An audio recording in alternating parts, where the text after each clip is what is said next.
તો મહાદેવ હર બધા મિત્રોને વહેલી સવારે ઉઠી ગયા 9 વાગ્યામાં સુખનો સૂરજ તો ઉગ્યો છે આજે આપણા મામાના ઘરેથી. થોડી વાર થઈ તા તો કાકા પણ આવી ગયા આપણે લેવા. આવીને બોલ્યા હાલો હાલો હવે ઘણા દી થયા, હવે ઘર ભેગી ના થઈ જાવ.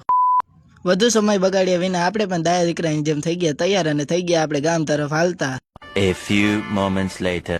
ગાડી થઈ ગઈ તરસી તો પાઈ દીધું એને કેરોસીન. ગાડીનો કેરોસીન પાઈને કરી પાછી આપણી શુભ યાત્રા ચાલુ. મામાદેવનું મંદિર તો બધા મિત્રો જય મામાદેવ કોમેન્ટમાં લખી નાખજો. રસ્તામાં જતા જતા આવી ગયું મુકામ સામ્રાજ્ય.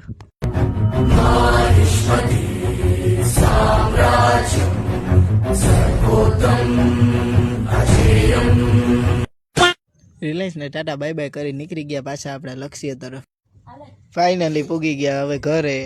ઘરે આવી નાઈ ધોઈને થઈ ગયા ફ્રેશ. પડી ગઈ સાંજ અને આવી ગયા વાઘેશ્વર મહાદેવના દર્શન કરવા. 5 minutes later. આવી ગયા બધા હનુમાન દાદાના દર્શન કરવા. દર્શન કરીને આપણે મિની વ્લોગને અહીં કરી છે પૂરો. બધા કોમેન્ટમાં જય શ્રી રામ લખતા જજો મારા વાલા.